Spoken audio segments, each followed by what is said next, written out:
the Sage and the King. The king said, "How is knowledge to be acquired? How is liberation to be attained? And how is dispassion to be reached?" "Tell me this, sir." The sage said, "If you are seeking liberation, my son, shun the objects of the senses like poison. Practice tolerance, sincerity, compassion, contentment, and truthfulness like nectar. You are neither earth, water, fire, air, or even ether. For liberation, know yourself as consisting of consciousness, the witness of these.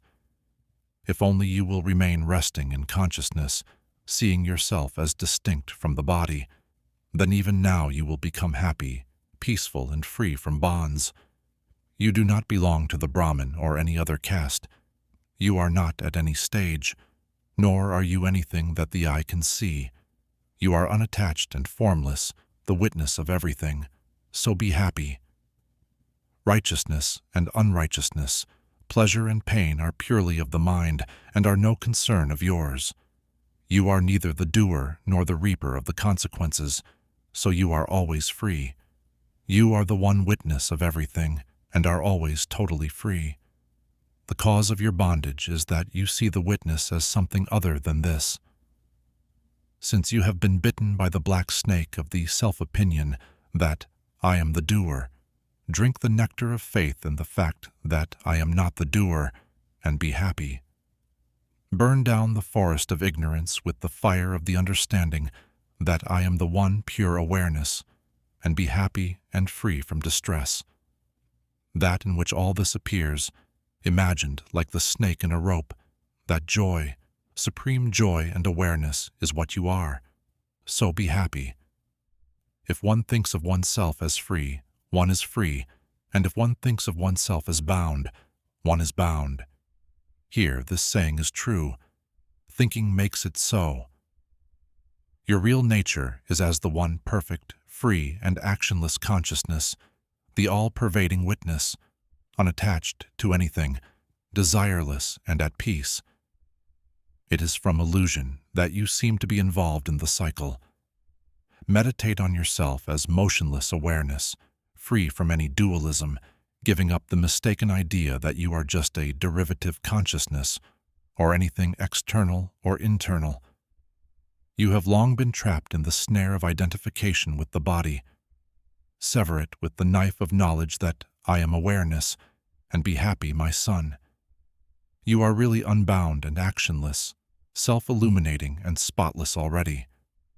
The cause of your bondage is that you are still resorting to stilling the mind. All of this is really filled by you and strung out in you, for what you consist of is pure awareness. So don't be small-minded. You are unconditioned and changeless, formless and immovable, unfathomable awareness and unperturbable. So hold to nothing but consciousness. Recognize that the apparent is unreal, while the unmanifest is abiding. Through this initiation into truth, you will escape falling into unreality again. Just as a mirror exists everywhere, both within and apart from its reflected images, so the Supreme Lord exists everywhere within and apart from this body. Just as one and the same all-pervading space exists within and without a jar, so the eternal, everlasting God exists in the totality of things.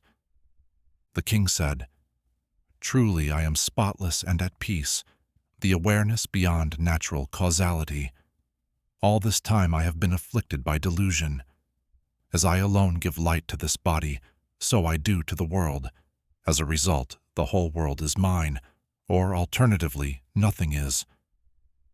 So now abandoning the body and everything else, by some good fortune or other, my true self becomes apparent.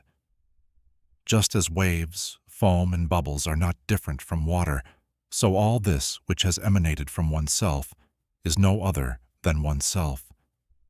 In the same way that cloth is found to be just thread when analyzed, so when all this is analyzed, it is found to be no other than oneself. Just as the sugar produced from the juice of the sugar cane is permeated with the same taste, so all this, produced out of me, is completely permeated with me. From ignorance of oneself, the world appears, and by knowledge of oneself, it appears no longer. From ignorance of the rope, a snake appears, and by knowledge of it, it appears no longer. Shining is my essential nature, and I am nothing over and beyond that. When the world shines forth, it is simply me that is shining forth. All this appears in me, imagined due to ignorance, just as a snake appears in the rope, the mirage of water in the sunlight, and silver in mother of pearl. All this, which has originated out of me, is resolved back into me too, like a jug back into clay, a wave into water, and a bracelet into gold. How wonderful I am! Glory be to me, for whom there is no destruction, remaining even beyond the destruction of the world, from creator down to the last clump of grass. How wonderful I am! Glory be to me, solitary even though with a body, neither going or coming anywhere, I who abide forever, filling all that is. How wonderful I am! Glory be to me! There is no one so clever as me, I who have borne all that is forever, without even touching it with my body. How wonderful I am! Glory be to me! I who possess nothing at all, or alternatively possess everything that speech and mind can refer to. Knowledge, what is to be known, and the knower, these three do not exist in reality. I am the spotless reality in which they appear because of ignorance. Truly, dualism is the root of suffering. There is no other remedy for it than the realization that all this that we see is unreal, and that I am the one stainless reality, consisting of consciousness. I am pure awareness, though, through ignorance I have imagined myself to have additional attributes. By continually reflecting like this, my dwelling place is in the unimagined. For me, there is neither bondage nor liberation. The illusion has lost its basis and ceased. Truly, all this exists in me, though ultimately it does not even exist in me. I have recognized that all this and my body are nothing, while my true self is nothing but pure consciousness. So what can the imagination work on now? The body, heaven and hell, bondage and liberation, and fear too, all this is pure imagination. What is there left to do for me, whose very nature is consciousness? Truly, I do not see dualism even in a crowd of people. What pleasure should I have when it has turned into a wilderness? I am not the body, nor is the body mine. I am not a living being. I am consciousness. It was my thirst for living that was my bondage.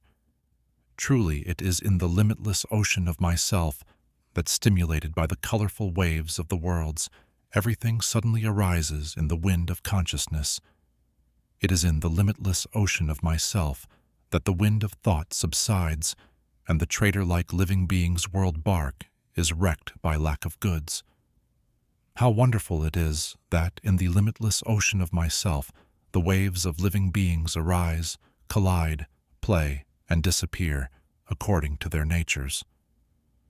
The sage said, "Knowing yourself as truly one and indestructible, how could a wise man possessing self-knowledge like you feel any pleasure in acquiring wealth? Truly, when one does not know oneself, one takes pleasure in the objects of mistaken perception, just as greed arises for the mistaken silver in one who does not know mother of pearl for what it is. All this wells up like waves in the sea. Recognizing, I am that. Why run around like someone in need? After hearing of oneself as pure consciousness and the supremely beautiful, is one to go on lusting after sordid sexual objects? When the sage has realized that he himself is in all beings, and all beings are in him, it is astonishing that the sense of individuality should be able to continue. It is astonishing that a man who has reached the supreme non-dual state and is intent on the benefits of liberation should still be subject to lust and held back by sexual activity. It is astonishing that one already very debilitated and knowing very well that its arousal is the enemy of knowledge, should still hanker after sensuality, even when approaching his last days. It is astonishing that one who is unattached to the things of this world or the next, who discriminates between the permanent and the impermanent, and who longs for liberation, should still feel fear for liberation. Whether feted or tormented, the wise man is always aware of his supreme self-nature and is neither pleased nor disappointed. The great-souled person sees even his own body in action as if it were someone else's, so how should he be disturbed by praise or blame? Seeing this world as pure illusion and devoid of any interest in it, how should the strong-minded person feel fear even at the approach of death? Who is to be compared to the great-souled person whose mind is free of desire even in disappointment, and who has found satisfaction in self-knowledge? How should a strong-minded person, who knows that what he sees is by its very nature nothing, consider one thing to be grasped and another to be rejected? For someone who has eliminated attachment and who is free from dualism and from desire, an object of enjoyment that comes of itself is neither painful nor pleasurable. The sage said, "Certainly the wise person of self-knowledge, playing the game of worldly enjoyment, bears no resemblance whatever to the world's bewildered beasts of burden. Truly, the yogi feels no excitement even at being established in that state, which all the devas, from Indra down, yearn for disconsolately. He who has known that is untouched within by good deeds or bad, just as the sky is not touched by smoke, however much it may appear to be. Who can prevent the great-souled person who has known this whole world as himself from living as he pleases? Of all four categories of beings, from creator down to the last clump of grass, only the man of knowledge is capable of eliminating desire and aversion. Rare is the man who knows himself as the undivided Lord of the world, and no fear occurs to him who knows this from anything. The sage said, "You are not bound by anything. What does a pure person like you need to renounce? Putting the complex organism to rest, you can go to your rest. All this arises out of you, like a bubble out of the sea. Knowing yourself like this to be but one, you can go to your rest. In spite of being in front of your eyes, all this, being insubstantial, does not exist in you, spotless as you are. It is an appearance like the snake in a rope, so you can go to your rest. Equal in pain and in pleasure, equal in hope and in disappointment, equal in life and in death, and complete as you are, you can go to your rest." The sage said, "I am infinite like space, and the natural world is like a jar. To know this is knowledge, and then there is neither renunciation, acceptance, or cessation of it. I am like the ocean, and the multiplicity of objects is comparable to a wave. To know this is knowledge, and then there is neither renunciation, acceptance, or cessation of it. I am like the mother of pearl, and the imagined world is like the silver. To know this is knowledge, and then there is neither renunciation, acceptance, or cessation of it. Alternatively, I am in all beings, and all beings are in me. To know this is knowledge, and then there is neither renunciation, acceptance, or cessation of it."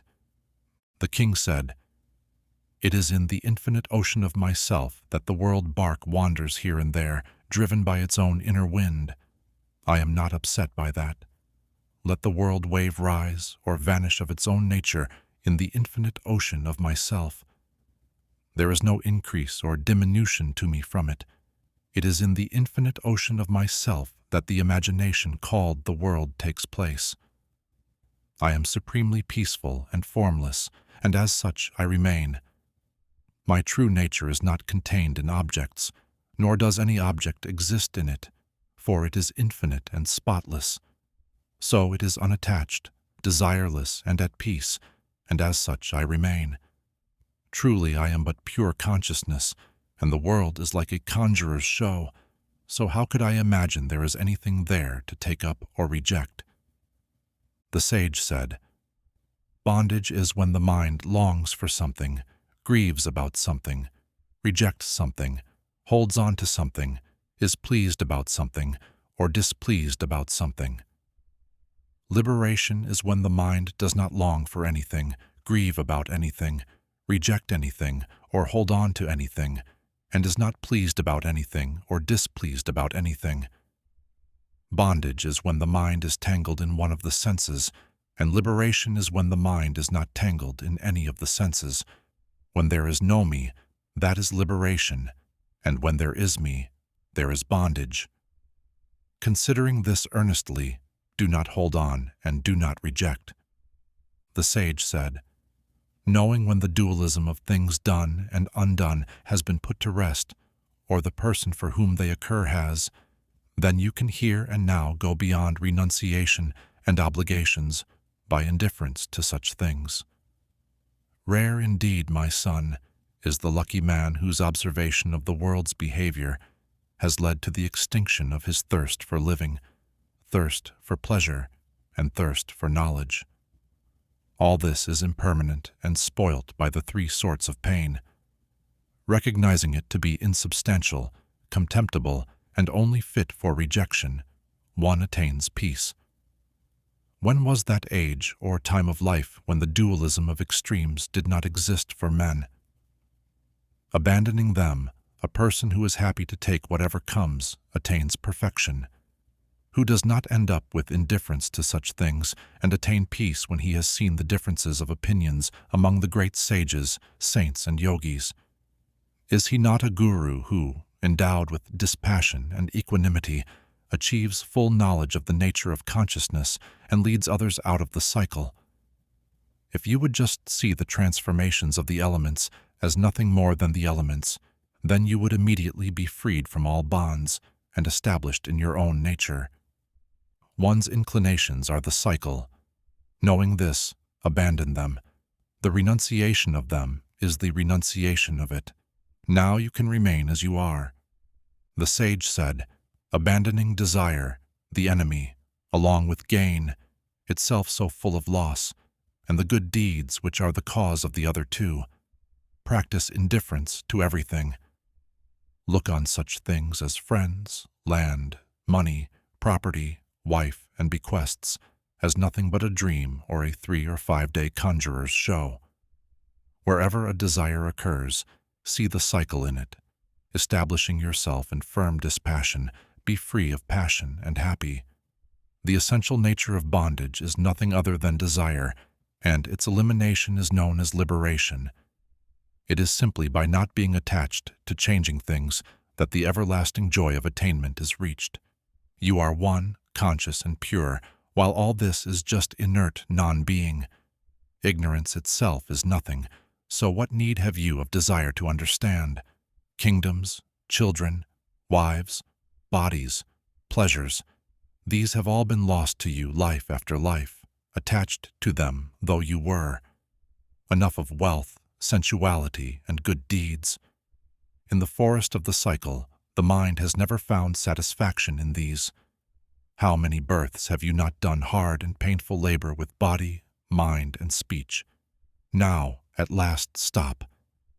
The sage said, unmoved and undistressed, realizing that being, non-being, and transformation are of the very nature of things, one easily finds peace.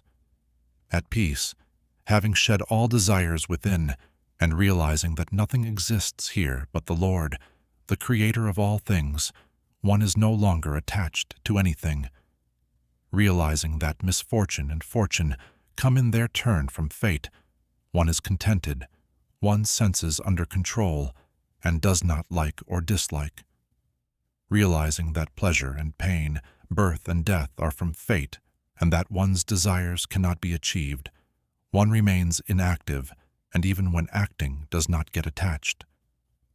Realizing that suffering arises from nothing other than thinking, dropping all desires, one rides oneself of it, and is happy and at peace everywhere. Realizing, I am not the body, nor is the body mine. I am awareness. One attains the supreme state and no longer remembers things done or undone. realizing it is just me, from creator down to the last clump of grass. One becomes free from uncertainty, pure, at peace, and unconcerned about what has been attained or not. Realizing that all this varied and wonderful world is nothing, one becomes pure receptivity, free from inclinations, and as if nothing existed, one finds peace. The king said, "First of all, I was averse to physical activity, then to lengthy speech, and finally to thinking itself, which is why I am now established. In the absence of delight in sound and the other senses, and by the fact that I am myself not an object of the senses, my mind is focused and free from distraction, which is why I am now established. Owing to the distraction of such things as wrong identification, one is driven to strive for mental stillness. Recognizing this pattern, I am now established. By relinquishing the sense of rejection and acceptance, and with pleasure and disappointment ceasing today, Brahman, I am now established. Life in a community, then going beyond such a state, meditation and the elimination of mind-made objects. By means of these I have seen my error, and I am now established.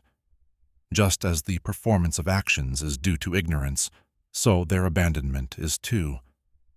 By fully recognizing this truth, I am now established. Trying to think the unthinkable is doing something unnatural to thought. Abandoning such a practice, therefore, I am now established. He who has achieved this has achieved the goal of life. He who is of such a nature has done what has to be done. The king said, "The inner freedom of having nothing is hard to achieve, even with just a loincloth, but I live as I please, abandoning both renunciation and acquisition. Sometimes one experiences distress because of one's body, sometimes because of one's tongue, and sometimes because of one's mind. Abandoning all of these, I live as I please in the goal of human existence. Recognizing that in reality no action is ever committed, I live as I please, just doing what presents itself to be done. Yogis who identify themselves with their bodies are insistent on fulfilling and avoiding certain actions, but I live as I please, abandoning attachment and rejection.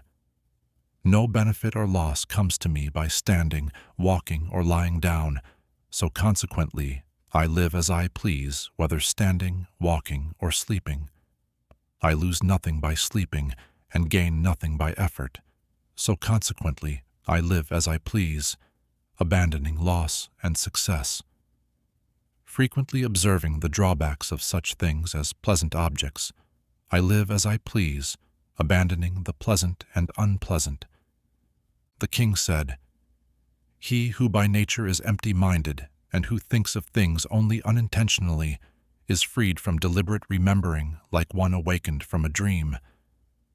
When my desire has been eliminated, I have no wealth, friends, robber senses, scriptures, or knowledge.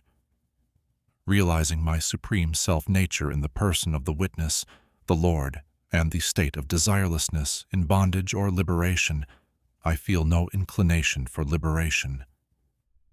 The various states of one who is empty of uncertainty within, and who outwardly wanders about as he pleases like a madman, can only be known by someone in the same condition."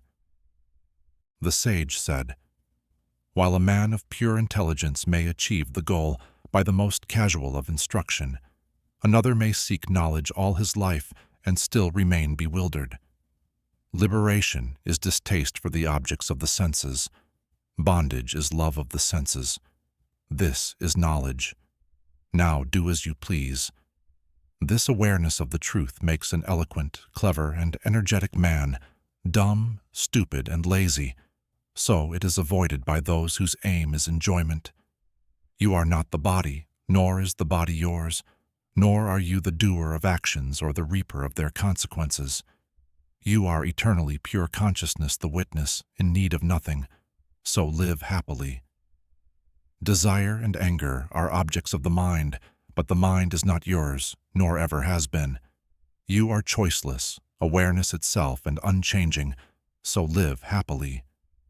Recognizing oneself in all beings, and all beings in oneself, be happy, free from the sense of responsibility and free from preoccupation with me. Your nature is the consciousness in which the whole world wells up, like waves in the sea. That is what you are, without any doubt, so be free of disturbance. Have faith, my son, have faith. Don't let yourself be deluded in this, sir. You are yourself the Lord, whose property is knowledge, and are beyond natural causation. The body invested with the senses stands still, and comes and goes. You yourself neither come nor go, so why bother about them? Let the body last to the end of the age, or let it come to an end right now. What have you gained or lost, who consist of pure consciousness? Let the world wave rise or subside according to its own nature in you, the great ocean. It is no gain or loss to you. My son, you consist of pure consciousness, and the world is not separate from you. So, who is to accept or reject it, and how and why? How can there be either birth, karma, or responsibility in that one unchanging, peaceful, unblemished, and infinite consciousness which is you? Whatever you see, it is you alone manifest in it. How could bracelets, armlets, and anklets be different from the gold? Giving up such distinctions as, this is what I am, and I am not that. Recognize that everything is myself, and be without distinction and happy. It is through your ignorance that all this exists. In reality, you alone exist. Apart from you, there is no one within or beyond the cycle. Knowing that all this is an illusion, one becomes free from desire, pure receptivity, and at peace, as if nothing existed. Only one thing has existed, exists, and will exist in the ocean of being. You have no bondage or liberation. Live happily and fulfilled. Being pure consciousness, do not disturb your mind with thoughts of for and against. Be at peace and remain happily in yourself, the essence of joy. Give up the practice of concentration completely and hold nothing in your mind. You are free in your very nature, so what will you achieve by working your brain? The sage said, My son, you may recite or listen to countless scriptures, but you will not be established within until you can forget everything. You may, as a learned man, indulge in wealth, activity, and meditation, but your mind will still long for that which is the cessation of desire and beyond all goals. It is because of effort that everyone is in pain, but no one realizes it. By just this simple instruction, the lucky one attains tranquility. Happiness belongs to no one but that supremely lazy man, for whom even opening and closing his eyes is a bother. When the mind is freed from such pairs of opposites as, I have done this, and I have not done that, it becomes indifferent to merit, wealth, sensuality, and liberation. One man is abstemious and averse to the senses, another is greedy and attached to them, but he who is free from both taking and rejecting is neither abstemious nor greedy. So long as desire, which is the state of lack of discrimination, remains, the sense of revulsion and attraction will remain, which is the root and branch of the cycle. Desire springs from usage, and aversion from abstention, but the wise man is free from the pairs of opposites like a child and becomes established. The passionate man wants to be rid of the cycle so as to avoid pain, but the dispassionate man is without pain and feels no distress even in it. He who is proud about even liberation or his own body and feels them his own is neither a seer or a yogi. He is still just a sufferer. If even the destroyer, the preserver, or the flower-born creator were your instructor, until you have forgotten everything you cannot be established within. The sage said, He who is content with purified senses and always enjoys solitude has gained the fruit of knowledge and the fruit of the practice of union too. The knower of truth is never distressed in this world, for the whole round world is full of himself alone. None of these senses please a man who has found satisfaction within, just as nimba leaves do not please the elephant that has a taste for frankincense leaves. Not attached to the things he has enjoyed, and not hankering after the things he has not enjoyed, such a man is hard to find. Those who desire pleasure and those who desire liberation are both found in the cycle, but the great-souled man who desires neither pleasure nor liberation is rare indeed. It is only the noble-minded who is free from attraction or repulsion to religion, wealth, sensuality, and life and death too.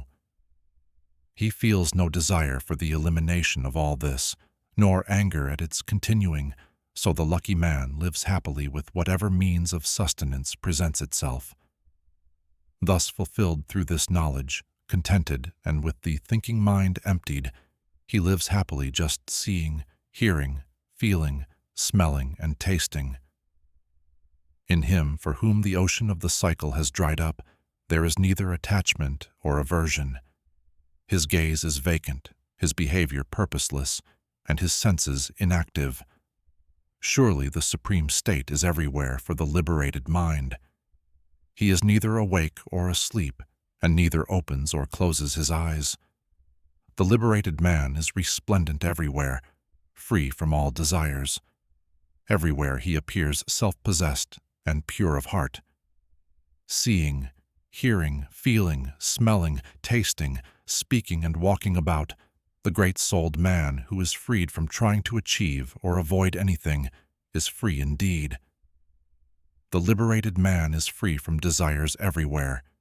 He does not blame, does not praise, does not rejoice, is not disappointed, and neither gives nor takes.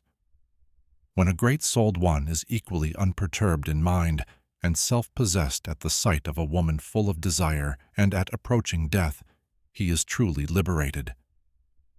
There is no distinction between pleasure and pain, man and woman, success and failure, for the wise man who looks on everything as equal.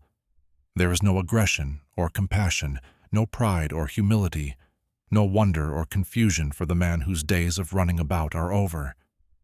The liberated man is not averse to the senses, and nor is he attached to them.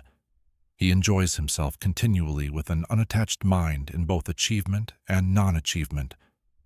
One established in the absolute state with an empty mind does not know the alternatives of inner stillness and lack of stillness, and of good and evil, free of me and mine, and of a sense of responsibility, aware that nothing exists. With all desires extinguished within, a man does not act even in acting. He whose thinking mind is dissolved achieves the indescribable state and is free from the mental display of delusion, dream, and ignorance. The sage said, "Praise be to that by the awareness of which delusion itself becomes dreamlike, to that which is pure happiness, peace, and light. One may get all sorts of pleasure by the acquisition of various objects of enjoyment, but one cannot be happy except by the renunciation of everything. How can there be happiness for one who is burnt inside by the blistering sun of the pain of things that need doing, without the rain of the nectar of peace? This existence is just imagination. It is nothing in reality, but there is no non-being for natures that know how to distinguish being from non-being. The realm of one's own self is not far away, and nor can it be achieved by the addition of limitations to its nature. It is unimaginable, effortless, unchanging, and spotless. By the simple elimination of delusion and the recognition of one's true nature, those whose vision is unclouded live free from sorrow. Knowing everything as just imagination and himself as eternally free, how should the wise man behave like a fool? Knowing himself to be God and being and non-being just imagination, what should the man free from desire learn, say, or do? Considerations like, I am this or I am not this, are finished for the yogi who has gone silent, realizing everything is myself. For the yogi who has found peace, there is no distraction or one-pointedness, no higher knowledge or ignorance, no pleasure and no pain. The dominion of heaven or beggary, gain or loss, life among men or in the forest, these make no difference to a yogi whose nature it is to be free from distinctions. There is no religion, wealth, sensuality, or discrimination for a yogi free from the pairs of opposites such as I have done this and I have not done that. There is nothing needing to be done, or any attachment in his heart for the yogi liberated while still alive. Things are just for a lifetime. There is no delusion, world, meditation on that, or liberation for the pacified great soul. All these things are just the realm of imagination. He by whom all this is seen may well make out he doesn't exist, but what is the desireless one to do? Even in seeing he does not see. He by whom the Supreme Creator is seen may think I am Creator, but what is he to think who is without thought and who sees no duality? He by whom inner distraction is seen may put an end to it, but the noble one is not distracted. When there is nothing to achieve, what is he to do? The wise man, unlike the worldly man, does not see inner stillness, distraction, or fault in himself, even when living like a worldly man. Nothing is done by him who is free from being and non-being, who is contented, desireless, and wise, even if, in the world's eyes, he does act. The wise man who just goes on doing what presents itself for him to do encounters no difficulty in either activity or inactivity. He who is desireless, self-reliant, independent, and free of bonds functions like a dead leaf blown about by the wind of causality. There is neither joy nor sorrow for one who has transcended the cycle. He lives always with a peaceful mind and as if without a body. He whose joy is in himself and who is peaceful and pure within has no desire for renunciation or sense of loss in anything. For the man with a naturally empty mind, doing just as he pleases, there is no such thing as pride or false humility as there is for the natural man. This action was done by the body, but not by me. The pure-natured person thinking like this is not acting even when acting. He who acts without being able to say why, but not because he is a fool. He is one liberated while still alive, happy and blessed. He thrives even in the cycle. He who has had enough of endless considerations and has attained to peace does not think, know, hear, or see. He who is beyond mental stillness and distraction does not desire either liberation or anything else. Recognizing that things are just constructions of the imagination, that great soul lives as God here and now. He who feels responsibility within acts even when not acting, but there is no sense of done or undone for the wise man who is free from the sense of responsibility. The mind of the liberated man is not upset or pleased. It shines unmoving, desireless, and free from doubt. He whose mind does not set out to meditate or act, meditates and acts without an object. A stupid man is bewildered when he hears the real truth, while even a clever man is humbled by it, just like the fool. The ignorant make a great effort to practice one-pointedness and the stopping of thought, while the wise see nothing to be done and remain in themselves like those asleep. The stupid does not attain cessation, whether he acts or abandons action, while the wise man finds peace within simply by knowing the truth. People cannot come to know themselves by practices, pure awareness, clear, complete, beyond multiplicity, and faultless though they are. The stupid does not achieve liberation even through regular practice, but the fortunate remains free and actionless simply by discrimination. The stupid does not attain Godhead because he wants to become it, while the wise man enjoys the supreme Godhead without even wanting it. Even when living without any support and eager for achievement, the stupid are still nourishing the cycle, while the wise have cut at the very root of its unhappiness.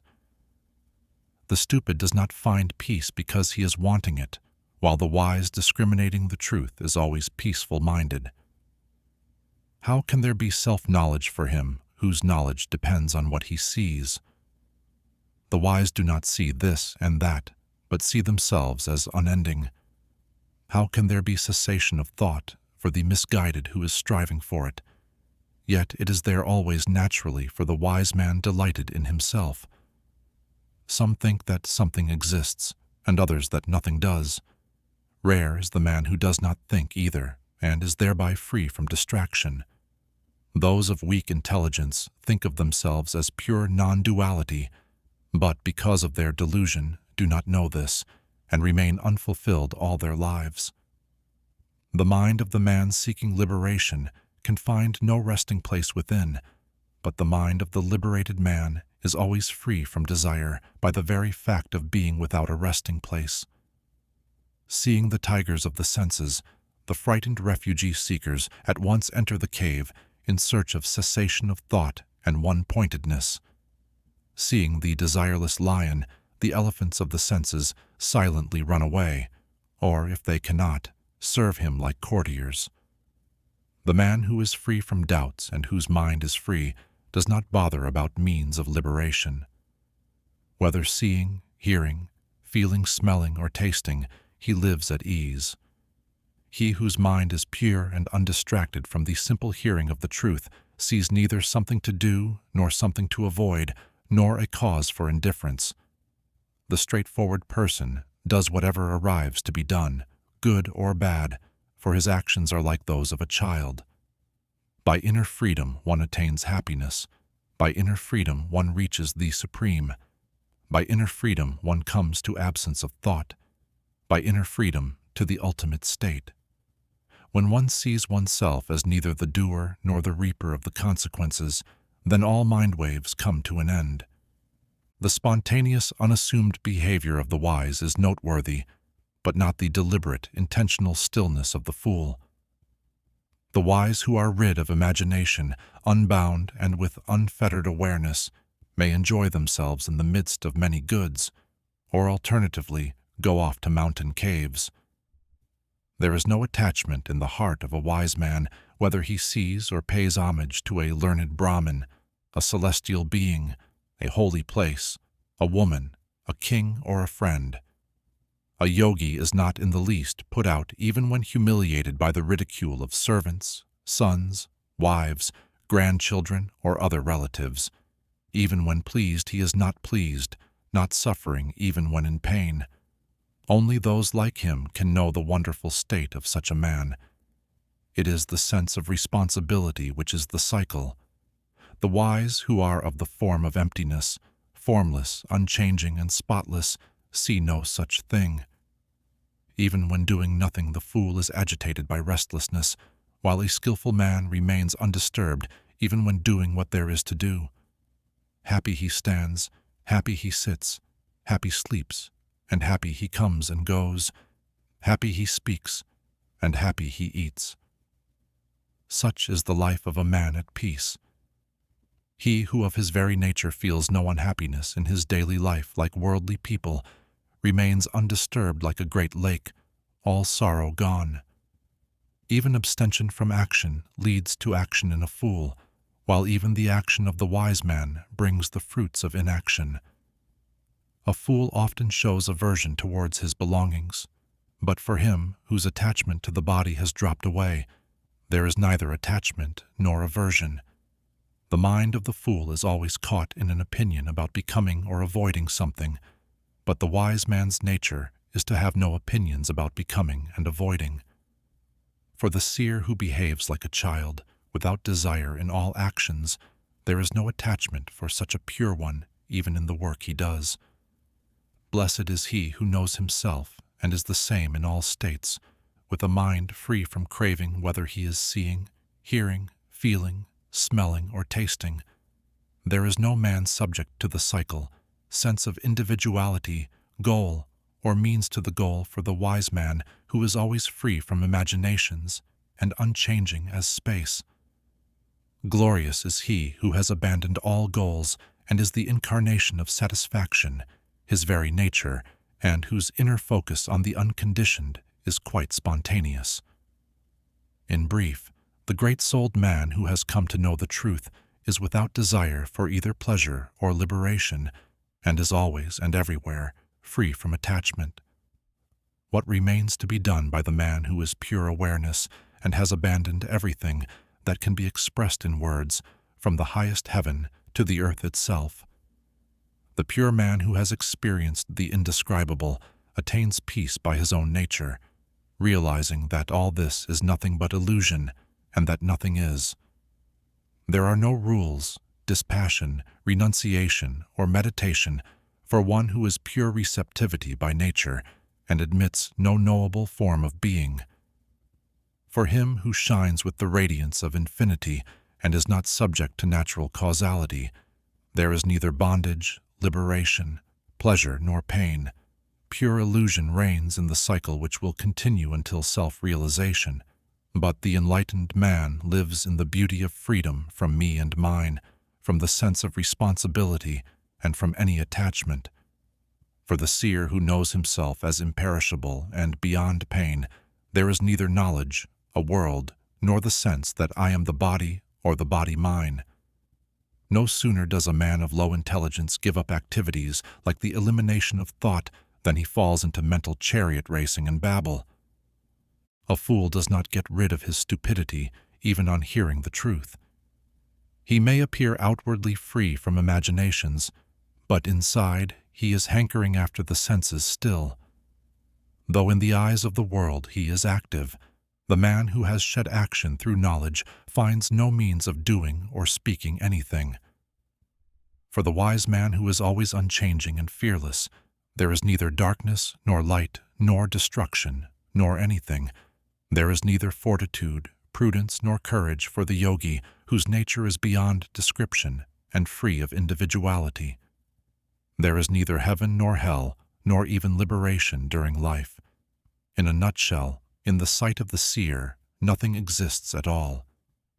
He neither longs for possessions nor grieves at their absence. The calm mind of the sage is full of the nectar of immortality. The dispassionate does not praise the good or blame the wicked. Content and equal in pain and pleasure, he sees nothing that needs doing. The wise man does not dislike the cycle or seek to know himself. Free from pleasure and impatience, he is not dead and he is not alive. The wise man stands out by being free from anticipation, without attachment to such things as children or wives, free from desire for the senses, and not even concerned about his own body. Peace is everywhere for the wise man who lives on whatever happens to come to him, going to wherever he feels like, and sleeping wherever the sun happens to set. Let his body rise or fall. The great-souled one gives it no thought, having forgotten all about the cycle in coming to rest on the ground of his true nature. The wise man has the joy of being complete in himself and without possessions, acting as he pleases, free from duality and rid of doubts, and without attachment to any creature. The wise man excels in being without the sense of me. Earth, a stone, or gold are the same to him. The knots of his heart have been rent asunder, and he is freed from greed and blindness. Who can compare with that contented, liberated soul who pays no regard to anything and has no desire left in his heart? Who but the upright man without desire, knows without knowing, sees without seeing, and speaks without speaking? Beggar or king, he excels who is without desire, and whose opinion of things is rid of good and bad. There is neither dissolute behavior, nor virtue, nor even discrimination of the truth for the sage who has reached the goal and is the very embodiment of guileless sincerity. How can one describe what is experienced within by one desireless and free from pain, and content to rest in himself, and of whom? The wise man who is contented in all circumstances is not asleep even in deep sleep, not sleeping in a dream, nor waking when he is awake. The seer is without thoughts even when thinking, without senses among the senses, without understanding even in understanding, and without a sense of responsibility even in the ego. neither happy nor unhappy, neither detached nor attached, neither seeking liberation nor liberated. He is neither something nor nothing. Not distracted in distraction, in mental stillness, not poised, in stupidity, not stupid. That blessed one is not even wise in his wisdom. The liberated man is self-possessed in all circumstances and free from the idea of done and still to do. He is the same wherever he is and without greed. He does not dwell on what he has done or not done. He is not pleased when praised nor upset when blamed. He is not afraid of death nor attached to life. A man at peace does not run off to popular resorts or to the forest. Whatever and wherever, he remains the same. The king said, "Using the tweezers of the knowledge of the truth, I have managed to extract the painful thorn of endless opinions from the recesses of my heart. For me, established in my own glory, there is no religion, sensuality, possessions, philosophy, duality, or even non-duality. For me, established in my own glory, there is no past, future, or present. There is no space or even eternity. For me, established in my own glory, there is no self or non-self, no good or evil, no thought or even absence of thought. For me, established in my own glory, there is no dreaming or deep sleep, no waking nor fourth state beyond them, and certainly no fear. For me, established in my own glory, there is nothing far away and nothing near, nothing within or without, nothing large and nothing small. For me, established in my own glory, there is no life or death, no worlds or things of the world, no distraction and no stillness of mind. For me, remaining in myself, there is no need for talk of the three goals of life, of union or of knowledge." The king said, "In my unblemished nature, there are no elements, no body, no faculties, no mind. There is no void and no anguish. For me, free from the sense of dualism, there are no scriptures, no self-knowledge, no mind free from an object, no satisfaction and no freedom from desire. There is no knowledge or ignorance, nom, this or mine, no bondage, no liberation, and no property of self-nature. For him who is always free from individual characteristics, there is no antecedent causal action, no liberation during life, and no fulfillment at death. For me, free from individuality, there is no doer and no reaper of the consequences, no cessation of action, no arising of thought, no immediate object, and no idea of results. There is no world, no seeker for liberation, no yogi, no seer, no one bound and no one liberated. I remain in my own non-dual nature. There is no emanation or return, no goal, means, seeker, or achievement. I remain in my own non-dual nature. For I am forever unblemished. There is no judge, no standard, nothing to judge, and no judgment. For I am forever actionless. There is no distraction or one-pointedness of mind, no lack of understanding, no stupidity, no joy, and no sorrow. For I am always free from deliberations. There is neither conventional truth nor absolute truth, no happiness and no suffering, for I am forever pure. There is no illusion, no the cycle, no attachment or detachment, no living being, and no God. For I am forever immovable and indivisible, established in myself. There is no activity or inactivity, no liberation and no bondage. For I am blessed and without limitation. There is no initiation or scripture, no disciple or teacher, and no goal of human existence. There is no being or non-being, no unity or dualism. What more is there to say? Nothing arises out of me. Notes. The translation here is by John Richards and is presented to the public domain with his affection. The work has been a constant inspiration in his life for many years. May it be so for many others.